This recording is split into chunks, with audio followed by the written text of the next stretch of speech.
G'day, Ben from Duck Plain Chicken here.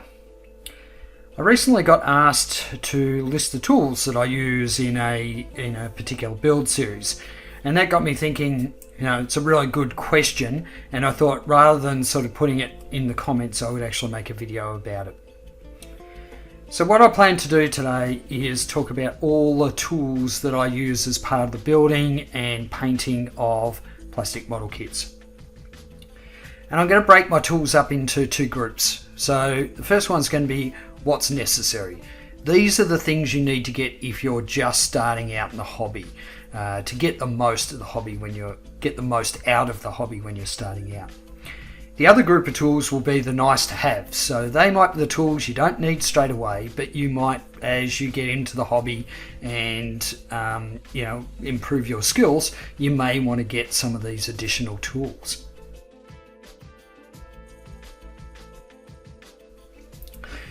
So I'm going to start with the first part of the process, which of course is sort of removing parts from a sprue. So everything you see in front of you here is necessary. You need to have these tools in order to get the most out of putting a plastic kit together. So the first one is a cutting mat. You always want a cutting mat or some sort of surface where you're not going to mar your table or anything like that. Doesn't necessarily have to be a cutting mat, but they're reasonably cheap. Next thing is you need a pair of nippers, and these are used for removing parts from the sprue, and generally what you would do is you would remove them from a sprue, leaving a little bit of a nub that you would clean up either with sanding sticks or with a knife.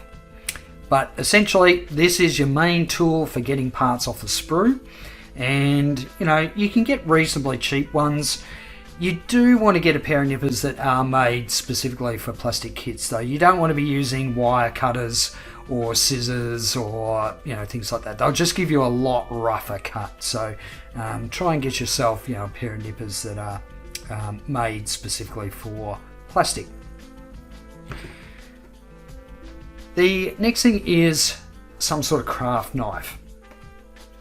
Now, I like this Tamiya knife. The reason for that is because it's got this little thing on it that stops it rolling away, but it comes with a cap and the blades. You just turn the handle and you can switch out the blades.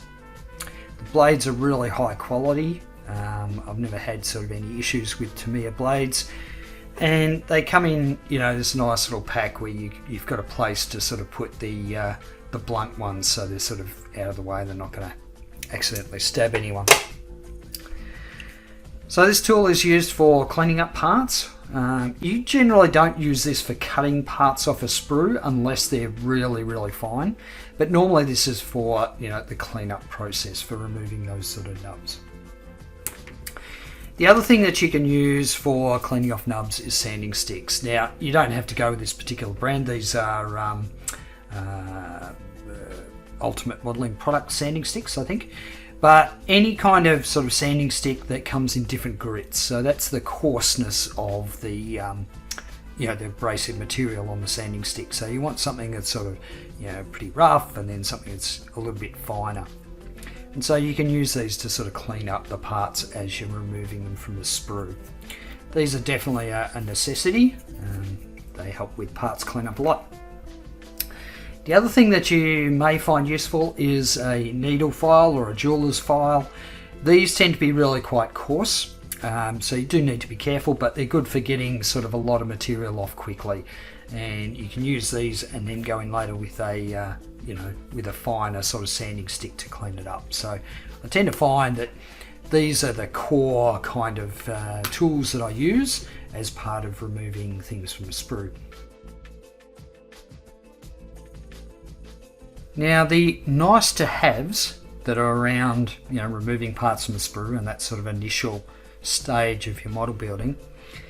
First thing I'd like to start with is some high precision plastic nippers. So these are Dousha, I believe, but things like God hands and stuff like that. I mean, there are some really sort of expensive ones. You don't need these to enjoy the hobby, but they do make life a lot easier, because what they're allowed to do is basically cut closer to the part when you're removing them from a sprue, which means less cleanup. And the reason for that is these blades are designed specifically for cutting sprues, plastic sprues, and so they give a really clean, precise cut. However, these things are expensive, so they're not something that's a necessity as such. They're a nice to have. The other thing we were talking about blades, nice to have, is some surgical scalpels, and surgical scalpels with different blades. So here I have a couple of different blades. These are, what are these handles? Swan Morton, so retractable. These are nice to have when you're doing really fine sort of cutting and scraping, what have you. They're not particularly expensive, but they're not something that you definitely have to have in order to enjoy modelling. Next thing, when we talk about sanding and filing, there's a few extra sort of nice to haves. One is a set of glass files. So these tend to be a little less, a little bit more abrasive than like a standard sanding stick, but because they're nice and hard and flat, they give you a really good surface to sand with. So I've got like a few of them, and they're different, you know, I've got fine and medium and what have you. So, and these aren't really that cheap, so again, not necessary, just a nice to have. Other things that you might use as part of the sanding cleanup, you know, as you're getting sort of more into the hobby and investing more time, you might want to invest a little bit more money. Things like sanding sponges in different grits. So I find these really, really useful. And of course, the higher the number, when you're talking about sanding grits, the higher the number, the smoother it is. So the lower the number, the more coarse the sanding is. And also one of these flexi files. It's good for getting into hard to reach places. It has replaceable bands that go on of different grits. You know, again, not a necessity, but as you sort of get into more advanced techniques, you'll probably find these tools really helpful.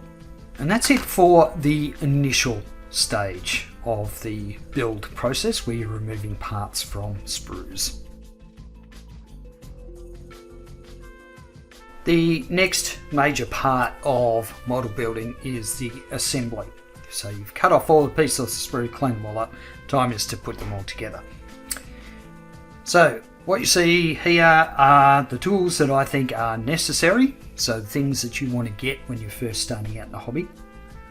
And I'm going to start with one of the more obvious ones, which is glue. So there's different types of glue, and they're used for different types of things. But for most plastic kits, what you want is what's called a plastic cement. So what that does is it actually melts the plastic and joins the two pieces together, creating a really strong bond. Now, the great thing about using Tamiya Extra Thin is that it's so thin you can clamp the piece together, run a bead of glue along the edge, and it will actually suck the glue into that gap. So certainly you want to get some of this if you're starting out with plastic model kits. The other thing that you might want to get is a thicker glue. So I just use this Revell Contactor Professional. It's got a great applicator, sort of a like a thin metal tube, so you can get the glue exactly where you want it. But this stuff's a bit thicker. It's still a plastic cement, so it still welds the plastic, well, styrene anyway, welds styrene together. But this is a bit thicker, so when you want to join bigger pieces together. So I definitely recommend you get some Tamiya Extra Thin and a thicker cement. It doesn't have to be the Contactor stuff. It might be, you know, Tamiya make a thick cement. There's a whole number of brands out there, and they're all as good as each other. So that's for sticking styrene together, but there may be times where you're trying to stick something together that's maybe not styrene, for example, photo etch parts, so metal parts, and you're trying to glue them onto plastic. That's where you would use some super glue, also known as cyanacrylate or CA glue. Now, this stuff doesn't bond styrene to styrene particularly well. It will do it, but it's quite, what's the word? It's brittle. So if you were to drop the pieces, they'd probably break apart. But, you know, it's reasonably good at sort of sticking, you know, things like photo etch parts to plastic. Also, things like if you're building aeroplane models and you need to put weights in, to stop the nose from sort of pointing up in the air, you might use super glue to set the weights in the nose of the plane, stops them rattling about. So super glue, and you don't have to go with expensive stuff. I mean, I prefer the Bob Smith Industries, but you can go with cheap super glue you can get from a hardware store or a supermarket, and it'll be fine. So they're kind of the glues that you really need to get your hands on if you're starting out in the hobby. The next thing may not be really that obvious, but a pin vise, which is just a hand drill, is really useful to have, and you'll find you'll use it more often than not. So if you're into building car models or even aeroplane models, you'll tend to find in the instructions there may be a call out to drill out a hole at a specific diameter. So get yourself a reasonable pin vise, hand drill, and some drill bits, like a range of decent quality drill bits. So I class that as a necessity because I tend to use drills quite a bit in my modelling. So they're a good one to have. The other thing is get yourself a good set of tweezers. Now, the tweezers that I would recommend that you get first before any other pair are these are Tamiya, and they are the pointy end. They've got a very pointy end. These things are really well machined. Sure, they're a little bit more expensive than other tweezers you can get out there, but these things will last you a lifetime. So, and these are good all-rounders. You can use them for all sorts of things, but because they've got that really fine tip on them, it means you can work with really delicate parts, you can work with decals. I'd certainly recommend a pair of these first. Okay, now if you're into snap fit kits like Gunpla or other kits like that, you're going to need a part separator, also known as a spudger. So a part separator allows you to get in between the two parts and sort of lever them apart without actually damaging them. Now, this is an old Gunpla one, and I believe these were released with a number of kits. Certainly the mega size kits, which I think is where I got this one from. Wave also make a metal one, but this one maybe is a little bit dangerous just because it has a metal blade on it. It works really well, but it does have a bit of a tendency to damage your parts. So I wouldn't recommend going out and buying this one straight away. But off with a plastic one. Now, if you can't find the Bandai ones, what you can do is you can get a set of what are called iPhone tools or iPhone repair tools, and they will actually come with a set of these tools that have a plastic edge on them, used for levering up sort of the iPhone casing to get into it to repair it. And these work just as well as spudgers, and they come in all different sort of shapes and sizes, and they're relatively cheap. You can pick them up on eBay. So if you can't get an actual Gunpla one, then have a look for mobile phone repair tools, and you'll find heaps of them. And then finally, as far as things that are necessary, I recommend you get something that allows you to clamp your pieces together. So there's any number of sort of clamps around, but at a real basic level, get yourself some, some of these clamp pegs. They're really good for sort of holding pieces together while they're drying once you've glued them. Also, these quick clamps are really good. They're just for different shapes, require different clamps, so just be aware of that.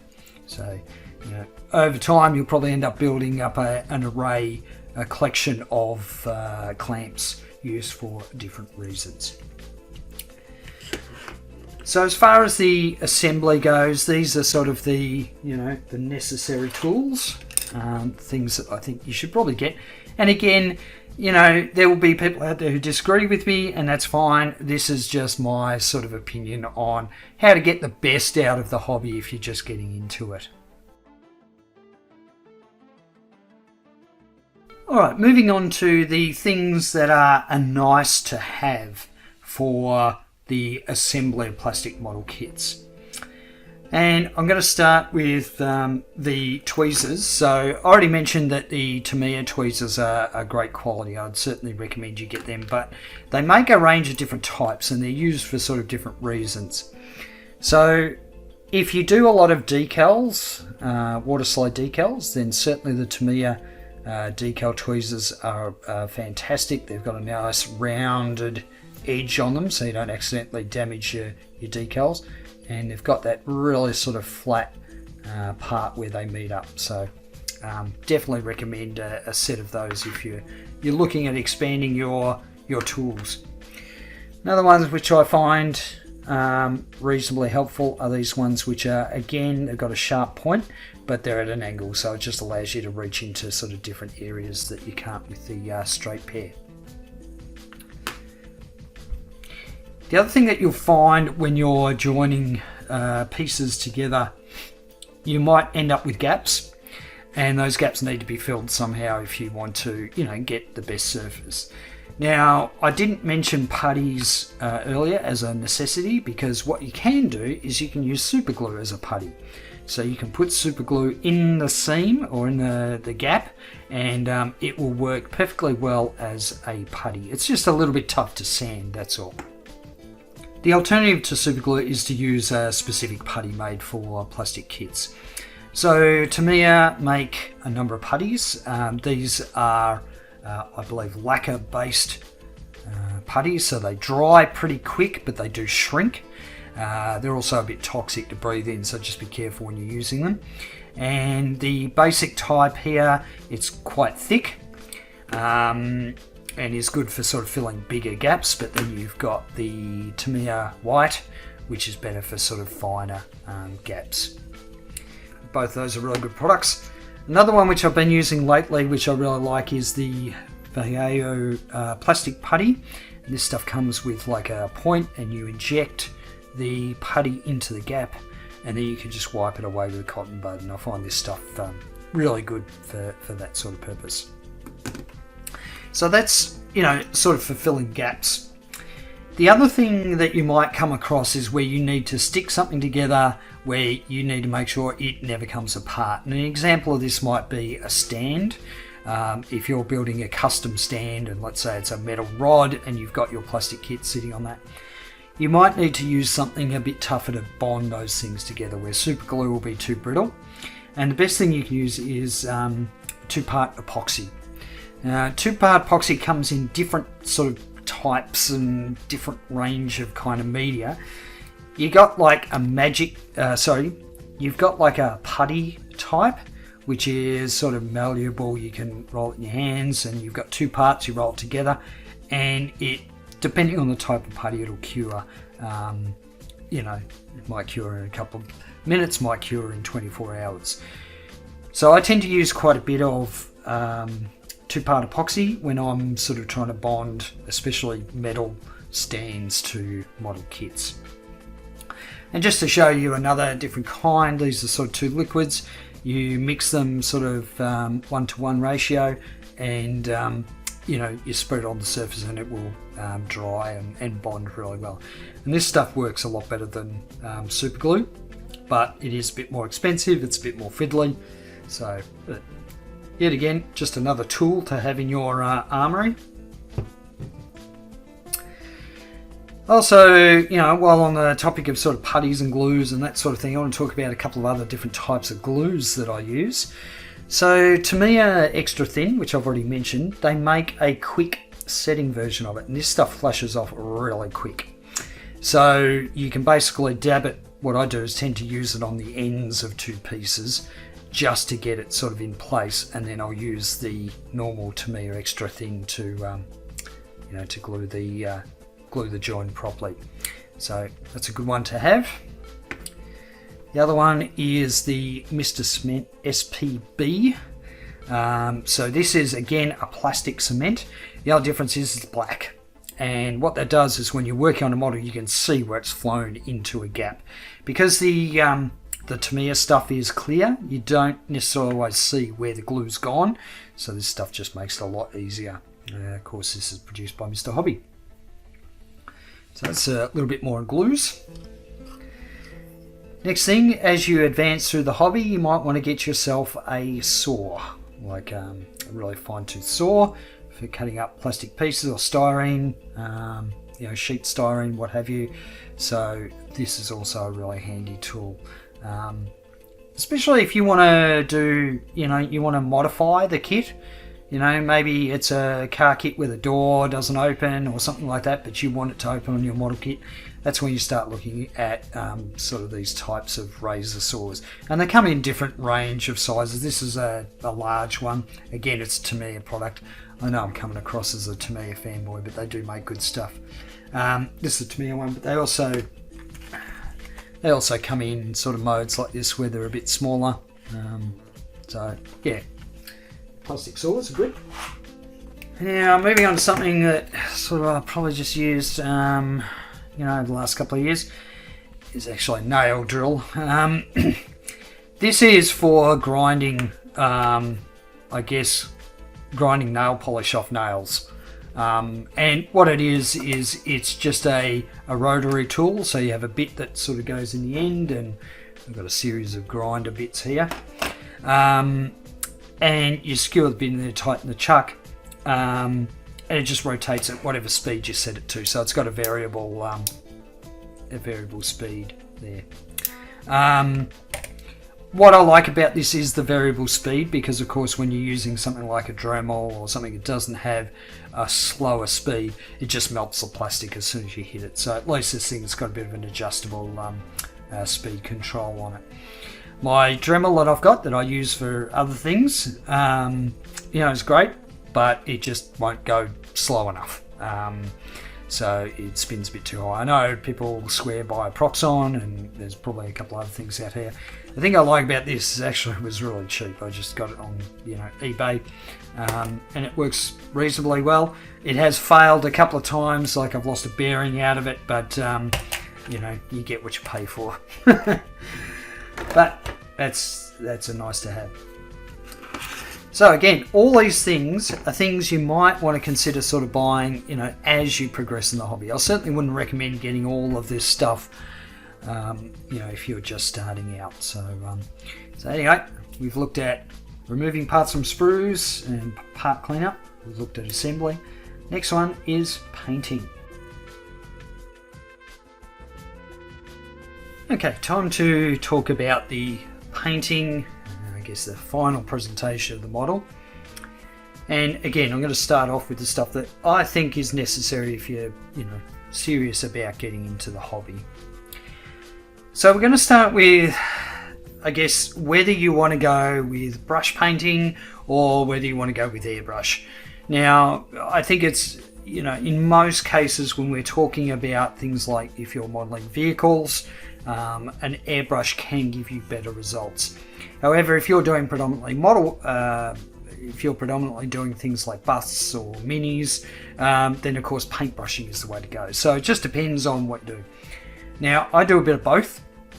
So in this part, I will be talking about both airbrushing and painting with a traditional brush. So let's start with airbrushing first. Now, this is my airbrush of choice. It's a Grex, what is it? A TG. It's a trigger style airbrush. Not the cheapest, but certainly not the most expensive airbrush. What I like about this is the pistol grip. I tend to find it a bit easier to use. However, this was not my first airbrush. My first airbrush was a Sparmax DH103. So this was actually my workhorse for quite some time, double action airbrush. And this one was really good value. It wasn't that expensive at all. What I recommend you do though is don't go with a really cheap and nasty airbrush. If you want to try it airbrushing, then at least get something that's a reasonably well-known brand. So Sparmax, a Badger, of course if you want to spend more money, you can go into Iwata, Grex, there's a few others, but there's a lot of sort of really cheap import airbrushes that they're going to cause you more grief than anything else, so they're really not worth it. But I can certainly recommend this little guy. The little Max airbrushes are a good starting point. At least, you know, get the hang of airbrushing, and then you'll understand what you need in an airbrush. Of course, the other thing with an airbrush you need is a compressor. Lots of different types of compressors out there for airbrushing. What you want is an airbrush compressor that has a tank.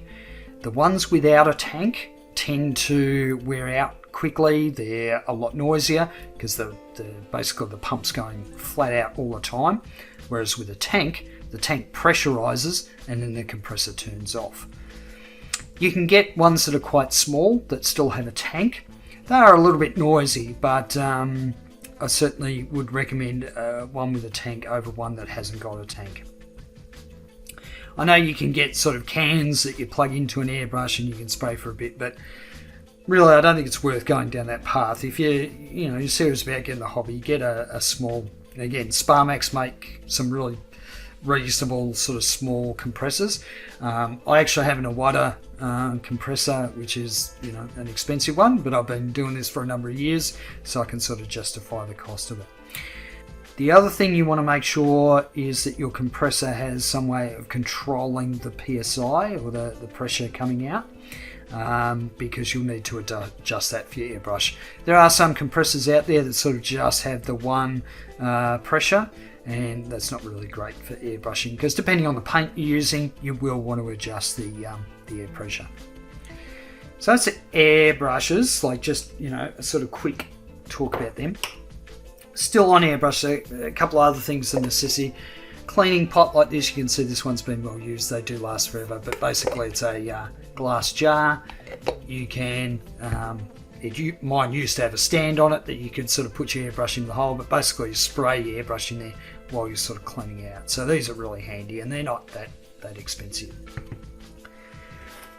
The other thing too is painting. It depends on what sort of setup you've got. Ideally you want a spray booth, which is what I've got, but even if you have a spray booth, you should still be wearing a respirator, and it's important that the respirator protects you against volatile organic compounds, which are released certainly from sort of paints like lacquer paints.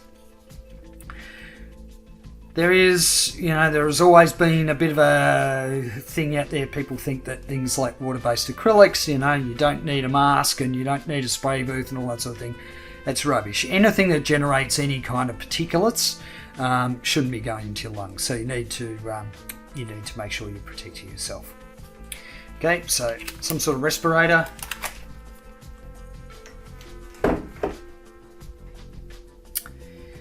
The other thing you're going to need when you're airbrushing is some way of attaching pieces, to a handle or something you can grab onto, so you're not holding the piece while you're spraying it.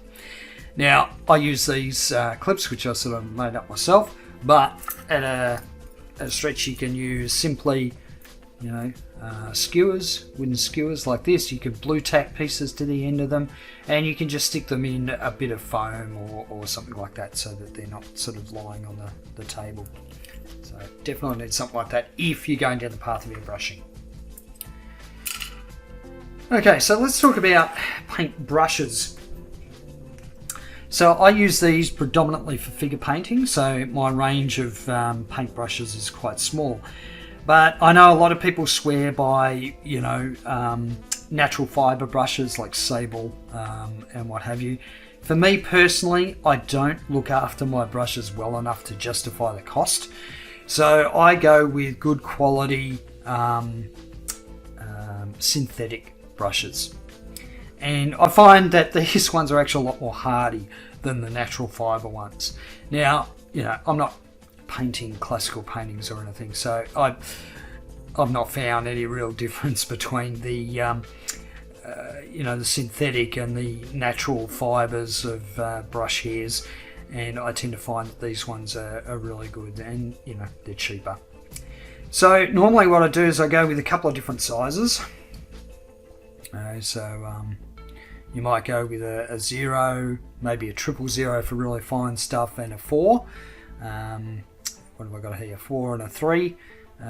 Make sure they've got a really good point on them. So when you're looking at the brushes, the point is probably the most important part. So if you're looking at brushes, and they're pretty cheap, if they haven't got that sort of point on them, or they look as though they're a bit flat out, I wouldn't bother, because you really do need that point. The other thing is you might need a couple of flat brushes too. So this is for, sort of wide coverage of colour, and you can use it for dry brushing and those sort of things. So, I don't have a huge range of paint brushes, just because I tend to find these synthetic ones, I pick them up locally at an art supply place. They last a long time. They're a lot easier to look after. The next bit is probably the most controversial. This is where you get into the whole battle of which brand of paint is better or which type of paint is better, and I really don't want to get into that. I am brand agnostic when it comes to paints. What I want is a paint that gives me the best result. And that sort of depends on a lot of different things. It depends on what I'm painting, it depends on the painting style, it depends on whether I'm brush painting or whether I'm airbrush painting. So there's a lot of different things that come into it. But this will probably be the most expensive part of your hobby next to buying the model kits. So normally you'll buy a number of paints, and I recommend you don't go out and buy the complete set of Tamiya or AK Interactive or whatever straight away. Buy the colours you need for a particular kit to try out those paints first. I made the mistake of buying a complete range of a particular paint brand years ago, and I found that I didn't actually like using that paint brand, so I'd wasted a whole lot of money. So, just buy the colours you need for a particular kit. A little bit planning ahead never goes astray. Now, I've got a pretty vast collection of paints now because I've built them up over the years, but what I want to do is talk about the different types of paints and where I would use them. And I'm going to start with probably one of the most common, which is the water-based acrylics. So Vallejo make a large range of airbrush-ready water-based paints. They make these Mecha Color. They also make Model Air, which is supposedly pre-thin for airbrushes, but whenever I've used it, I've always added a bit more thinner to it. They also do Model Color, which is designed for painting minis. And so they do quite a range of, water-based acrylic paints. And of course, you can thin them out with water. Once they have cured, you can put water on them again and it's not going to affect the paint. These are really good when you're doing large areas of sort of flat colour. I've found in the past that I've had issues with masking for water-based acrylics. Tend to find the masking sometimes lifts the paint a little bit, but it's really good for large sort of areas. It's also good if even if you're using a spray booth or respirator, some paints have a really toxic smell, whereas these things don't. So that might be something that you sort of consider. I'm not saying you don't wear a mask or respirator, you should still do that, but because of the particulates and what have you, but it doesn't have the nasty sort of volatile organic smell that some of the other paints do. So I've used water-based acrylics for a long time, and I've used them predominantly on sort of sci-fi kits. I've done a couple of plain kits that I've used this stuff on, and it works perfectly fine. So the other thing about these are widely available. They certainly are in Australia anyway. Widely available and relatively cheap. So that's the other sort of advantage around them. Now, probably the next sort of most popular type of paint is lacquer-based. Now, lacquer-based, these SMS paints are actually lacquer-based acrylics, but there's also Tamiya LP, I think it's MRP, is it? But there's a number of ranges of lacquer-based paints. And so lacquer-based paints will give you the best finish out of an airbrush. And I should have mentioned before that this stuff can be brush painted. Certainly the model color stuff is designed specifically to be brush painted. So this stuff will brush paint a lot better than this stuff. Okay, lacquer-based paint does not hand brush particularly well. So this is really for sort of airbrush only. So this stuff's really good, obviously, for use in an airbrush, but it is great because it's very fast drying and it is very tough. So water-based acrylics, you might give them a light scratch and the paint will start to peel off. This stuff, normally, provided you've prepared the surface properly and put down a surface, some sort of primer, this stuff's pretty tough. And certainly, the gunpla models I've made and other ones that have articulation, I certainly prefer using these lacquer-based paints. The other thing about lacquer-based paints is that they actually tend to last better in the bottle. So water-based acrylics, over time, they will dry out, and it's very hard to reconstitute them. Even if you add thinner and all that sort of thing, it's really hard to get them back to what they were. This stuff, basically, even if the bottle sort of dries out, if you haven't sealed it properly or whatever, you can add thinner and it'll reconstitute pretty well. So that's another thing. You've got sort of more longevity, I reckon, with this stuff. Not that I've ever got this stuff in a bottle long enough for it to dry out. But the other good thing about using lacquer-based is you can use other paints over the top of it. You can use water-based acrylics over the top. You can use enamels, and you don't sort of run into any problems there. So I'm a big fan of the lacquers. I've been, for those of you who've been watching my videos, I use this stuff almost exclusively now, and that's pretty much the case. However, I do still use a lot of this stuff for hand brush painting. All right. The last type of paint that I use, and certainly another really popular one, is enamel paint. Now, to sort of explain the difference between the three, I mean, obviously they've all got sort of forms of pigments in them, but they've all got different ways of carrying that pigment, if you like. So, water-based acrylics, they'll normally have like an acrylic, it's like an acrylic carrier. And so sometimes it'll mix in water. Some of them, like the Tamiya acrylics, you can use sort of lacquer thinner with those because they're a little bit different. But normally with most of these you can mix them with water and thin them down. With the lacquers, you have to use lacquer thinner to thin this stuff down and to clean up your brushes and stuff like that. You cannot wash this stuff out with water, so it's a completely different compound. When you get to enamels, think of enamels like your traditional oil paints, your artist oil paints. They're an enamel. Think of them in terms of oil based. And so these are different again, where you need some sort of enamel thinner in order to clean out your brush or in order to thin the paints down. So enamel, you can buy enamel thinner, like I know Tamiya makes some, or it might be artist's oil thinner. Enamels are fantastic for hand brush painting. And so I'm going to be starting to use more enamels when it comes to figure painting, and certainly for faces. The reason for that is the reason why it takes so long to dry. It means you can wet blend very easily with this stuff.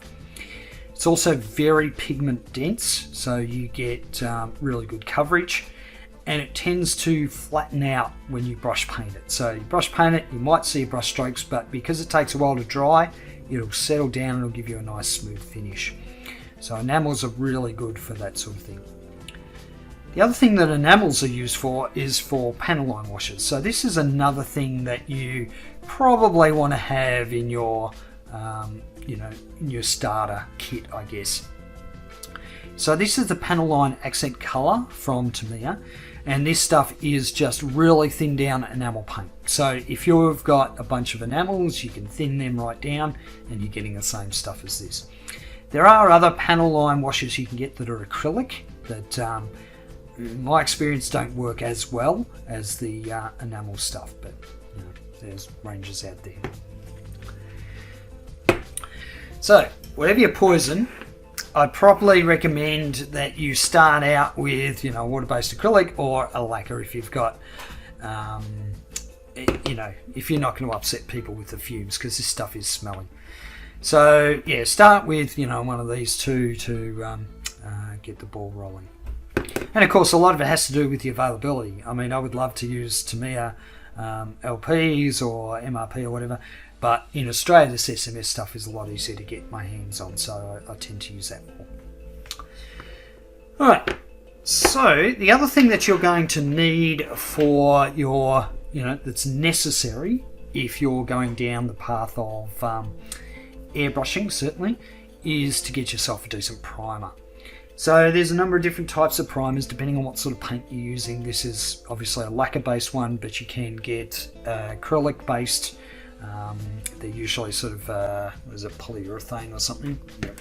Yeah, so this stuff, which is, the equivalent of Stynylrez or AK One Shot Ultimate Primer. This stuff's made by Badger, I believe. So it's a polyurethane, acrylic polyurethane primer. I tend to find this stuff works reasonably well, and it's not that sort of expensive. But definitely need a primer. The other thing you're going to need as well is like clear gloss and flat clear. Again, you can buy these things in acrylic. You can buy them in enamels, but probably you're either going to go acrylic or lacquer. So the clear gloss is to protect your paint when you start doing decals, and the flat clear you put over the end of it, and it just stops it from sort of looking like a plasticky toy and make it look a bit more realistic. Certainly when you're looking at things like certainly an armour, certain aircraft, that sort of thing, where you don't want that high gloss surface. Bit different if you're painting cars, of course. So need a couple of those. So that's it as far as the things that what I class as a necessity when you're starting to get into painting of model kits. Alright, now these final things here are sort of related to painting in different ways, but certainly the decal side of things as well. So these are things that you don't have to have. These are nice to have, but it sort of just depends on how far you actually want to take the hobby.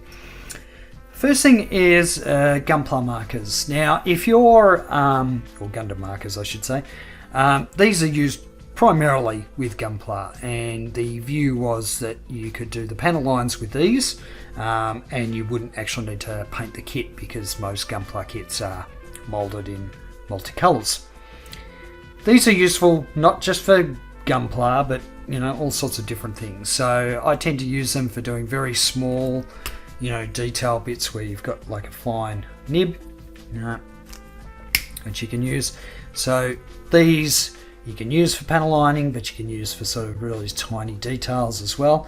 I find these are sort of really handy, and they actually do come in a range of colours. So I tend to use black the most, but they do come in. You can also get metallics and all sorts of things. So these are really good, nice to haves. The other thing is a scribing tool. So if you're doing something like an aeroplane model and it has a series of panel lines on it, and those panel lines are quite shallow, as soon as you start adding multiple layers of paint, those panel lines are going to get shallower and shallower, and then to the point where you can no longer use a panel line wash effectively. And so that's where this scribing tool comes in. Essentially, it's just like a fancy kind of blade, and allows you to run down the existing panel line and just deepen it a little bit more. It's also useful for when you're gluing parts together and you've got a panel line that goes over the join. You can sort of clean up that join where the panel line is. So again, this is something where you're starting to sort of get into the more intermediate stuff in modelling. This is not necessarily something you need to get straight away, but it's something you might want to look at later on down the track. The other thing is around decals. So certainly, worst case scenario, you can apply decals just with a saucer of water, okay, and preferably a pair of tweezers. That's all you really need. But if you want to sort of take it a bit further, I recommend you get some solutions that are used specifically for water slide decals. So I use Microset and Microsol. And these solutions are used to reduce the carrier film that sort of borders the decal, makes it look more painted on rather than like a sticker. And certainly where you've got that clear carrier film, you want that sort of, to disappear into the background, or otherwise you get this kind of weird white look to it, which isn't flush. These a whole lot of different brands of different types of products for decals, but really you need one that you put down before the decal goes down. Helps reduce the surface tension, also helps the decal sort of really suck down to the surface. And then you want the solution that helps to sort of melts the decal a little bit so it conforms better to the shape. So, and finally, I use this decal tray by Wave, and this is a luxury. It's not something you need, but I just like it because the tray can pull out of the water, so your decals aren't sort of, because like most models, I started out using a saucer, and the problem is if the decal lifted off the backing paper and it was floating around the surface tension would make a nightmare to try and get that decal away. So this helps alleviate that problem. It makes it easier sort of when you're picking up with the decals. So they're the nice to haves for the sort of painting and decaling part. The final word on this video is just build up your collection over time. You don't have to get all the fancy tools or every single colour in a particular paint brand to start off modelling and to get the most out of it. So, start small and build up your collection as your joy in the hobby grows. Who knows, you might find you don't actually enjoy the hobby, and rather than wasting a whole lot of money on all these fancy tools and stuff, you can learn, yep, that's something I don't want to do. So but for me, it has taken, I've been back in the hobby for 8 or 9 years, I think. So I have built up a collection of paints and a collection of tools and what have you over time. So that's why I've got this kind of vast collection of stuff. And I should say this was not an exhaustive list. I have more tools and more stuff that I use, but these are kind of the main ones. So I hope you got something out of that. And until next video, I'll catch you later.